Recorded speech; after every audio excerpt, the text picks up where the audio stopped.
నమస్తే, నేను మీ ఎస్ఎస్వి భాస్కర్రావు. మీరు చూస్తున్నది ది ఫెడరల్ ఆంధ్రప్రదేశ్. తిరుపతి అంతర్జాతీయ విమానాశ్రయం నుంచి విదేశాలకు విమానాలు ఎగరడానికి తొలి అడుగు పడింది. దీనికి ప్రధానంగా కేంద్ర హోం మంత్రిత్వ శాఖ పరిధిలోని బ్యూరో ఆఫ్ ఇమిగ్రేషన్ ద్వారా తిరుపతి విమానాశ్రయానికి అధికారికంగా ఈ వీసా ఎంట్రీ పాయింట్ హోదా లభించడమే కారణం. ఈ ఒక్క నిర్ణయం తిరుమల శ్రీవారి యాత్రికులకు, ఎన్ఆర్ఐలకు ఎలాంటి మేలు చేస్తుంది? ప్రయాణికులకు ఎలాంటి కష్టాలు దూరమవుతాయి? పారిశ్రామిక దిగ్గజాల కేంద్రీకృత శ్రీ సిటీ సెజ్కు ఈ వీసా ఎలా గేమ్ చేంజర్గా మారబోతుంది? తిరుపతి నుంచి అంతర్జాతీయ విమానాలు ఎప్పుడు ఎగురుతాయి అనే ప్రశ్నకు తెరదించుతూ ఈ వీసా సదుపాయం కల్పించడం వల్ల నెలల వ్యవధిలోనే రేణిగుంట విమానాశ్రయం నుంచి అంతర్జాతీయ విమానాలు ఎగరడానికి అవకాశాలు చాలా దగ్గరలో ఉన్నాయని అంచనా వేస్తున్నారు. అంటే మొత్తం మీద గల్ఫ్ నుంచి గ్లోబల్ ప్రపంచంలో తిరుపతి ఎయిర్పోర్ట్ ముఖ చిత్రం సందర్భం త్వరలోనే ఆవిష్కృతం అవుతుందని భావిస్తున్నారు. ఈ వీసా వల్ల ఎవరికి ప్రయోజనం జరుగుతుందనేది ఈ వీడియోలో తెలుసుకునే ప్రయత్నం చేద్దాం. భోగాపురం అంతర్జాతీయ విమానాశ్రయం ప్రారంభం నేపథ్యంలో 2017లోనే ఆ హోదా దక్కించుకున్న తిరుపతి విమానాశ్రయం వ్యవహారం చర్చకు వచ్చింది. ఇక్కడ ఎదురైన ఆరోపణలకు తెరదించుతూ ఈ వీసా ఎంట్రీ పాయింట్ ఇవ్వడం ఆసక్తికర పరిణామం. దీనివల్ల ఎన్ఆర్ఐలు, శ్రీవారి యాత్రికుల సంఖ్య భారీగా పెరిగే అవకాశం ఉన్నట్లు కూడా అంచనా వేస్తున్నారు. ఇప్పటికే తిరుపతి విమానాశ్రయంలో టీటీడీ శ్రీవాణి ట్రస్టుకు సంబంధించిన ప్రత్యేక కౌంటర్ ఏర్పాటు చేసింది. ఇక్కడ సుమారు 600 టికెట్లకు పైగానే జారీ చేస్తుంటారు. దేశీయంగా వచ్చే ప్రయాణికులతో పాటు విదేశాల నుంచి వచ్చే యాత్రికులు కూడా ఇక్కడ 10,500 రూపాయలు చెల్లించి టికెట్ తీసుకోవచ్చు. 10,000 రూపాయలు శ్రీవాణి ట్రస్టుకు వెళితే 500 రూపాయలకు విఐపి దర్శనం చేసుకోవడానికి, తిరుమల ఆలయంలో ప్రవేశించడానికి టీటీడీ టికెట్ జారీ చేస్తుంది. ఇదిలా ఉంటే కలియుగ ప్రత్యక్ష దైవం శ్రీ వెంకటేశ్వర స్వామివారి దర్శనార్థం ప్రపంచవ్యాప్తంగా ఉన్న ఎన్ఆర్ఐలు, విదేశీ భక్తులు ఎంతో ఆరాటపడుతుంటారు. కానీ ఇప్పటి వరకు విదేశాల నుంచి తిరుపతి రావాలంటే చెన్నై, బెంగళూరు లేదా హైదరాబాద్లో దిగి గంటల తరబడి ప్రయాణించాల్సి వచ్చేది. కానీ ఇకపై ఆ కష్టాలకు స్వస్తి పడే సమయం ఆసన్నమైంది. దీనికి ప్రధాన కారణం ఈ వీసా జారీ చేసే కౌంటర్ ఏర్పాటు చేయడమే. అసలు ఈ వీసా అంటే ఏంటి? దీనిని ఎలా దరఖాస్తు చేసుకోవాలి? ఈ వీసా వల్ల ఎవరికి ప్రయోజనం జరుగుతుందనేది ఒకసారి చూద్దాం. అసలు ఈ వీసా అంటే ఏమిటి? ఎంబసీల చుట్టూ తిరిగే పని లేకుండా విదేశీ పౌరులు తమ ఇంట్లోనే కూర్చొని ఆన్లైన్ ద్వారా పొందే ఎలక్ట్రానిక్ వీసాయే ఈ వీసా. పర్యాటకం, వ్యాపార పర్యటనలు, వైద్య సేవలు, కాన్ఫరెన్స్ల కోసం వచ్చే విదేశీయులకు భారత ప్రభుత్వం ఈ సదుపాయం కల్పిస్తుంటే, భారత ప్రభుత్వ అధికారిక ఈ వీసా పోర్టల్లో ఆన్లైన్ వివరాలు పూరించి ఫీజు చెల్లిస్తే ఈమెయిల్కు ఎలక్ట్రానిక్ ట్రావెల్ ఆథరైజేషన్ ఈటా వస్తుంది. దాన్ని ప్రింట్ తీసుకెళ్తే చాలు. తిరుపతి ఎయిర్పోర్ట్లో దిగానే పాస్పోర్ట్పై సులభంగా స్టాంపు వేస్తారు. దీనికి సంబంధించి తిరుపతి విమానాశ్రయంలో విదేశీ ప్రయాణికులే కాకుండా స్వదేశాల్లో అంటే డొమెస్టిక్ ఎయిర్పోర్ట్ల నుంచి వచ్చే ప్రయాణికులకు కూడా ఎలాంటి సదుపాయాలు ఉన్నాయి, తిరుపతి ఎయిర్పోర్ట్లో ఎలాంటి వసతులు కల్పించారు, భద్రతా వ్యవహారాలు ఏ స్థాయిలో ఉన్నాయనేది కూడా ఆసక్తికరమే.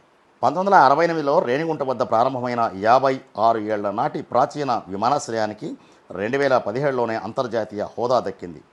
విశాఖ, విజయవాడతో పోలిస్తే బోయింగ్ 777 వంటి భారీ విమానాలు, wide body aircrafts, code D, code E తరహా ఫ్లైట్లు కూడా సులభంగా ల్యాండ్ అయ్యేలా ఇక్కడి రన్వేను విస్తరించారు.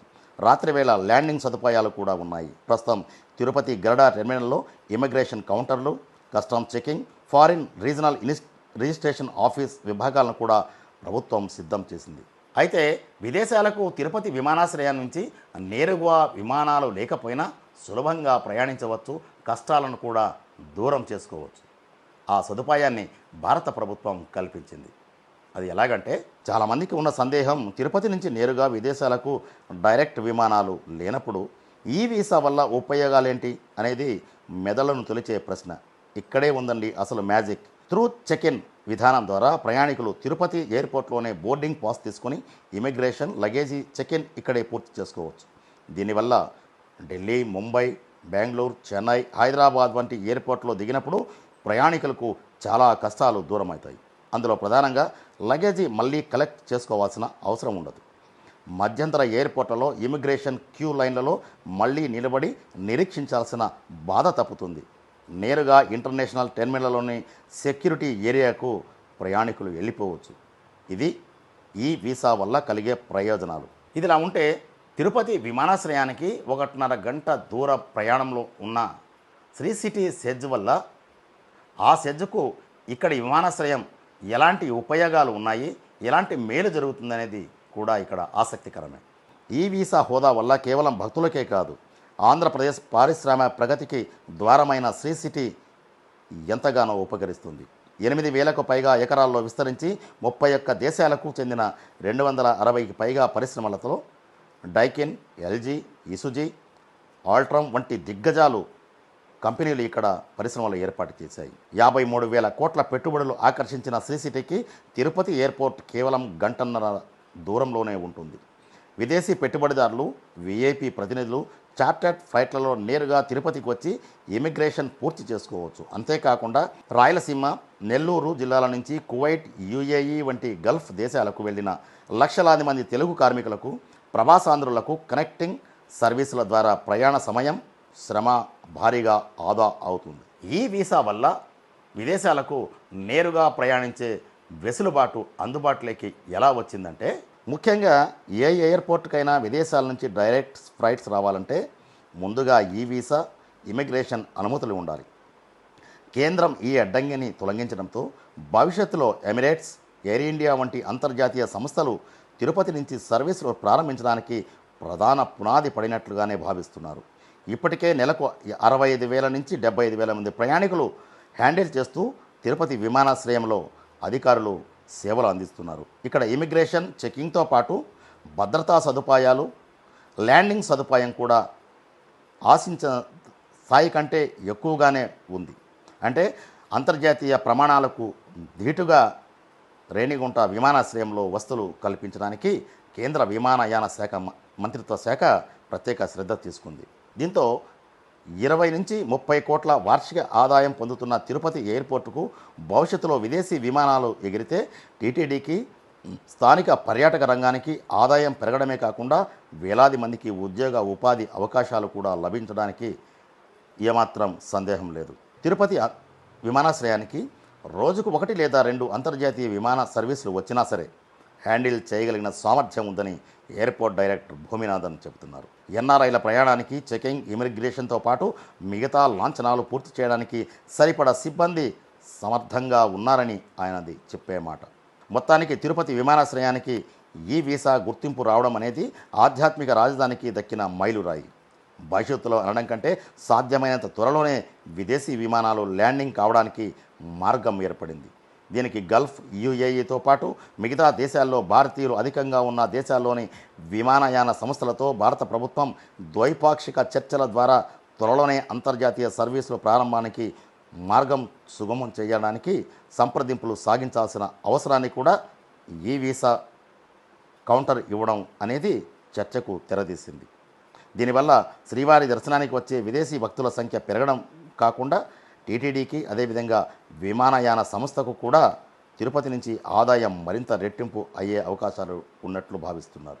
ఇది తిరుపతి అంతర్జాతీయ విమానాశ్రయానికి ఈ వీసా కౌంటర్ ఇవ్వడం వల్ల కలిగే ప్రయోజనాలు.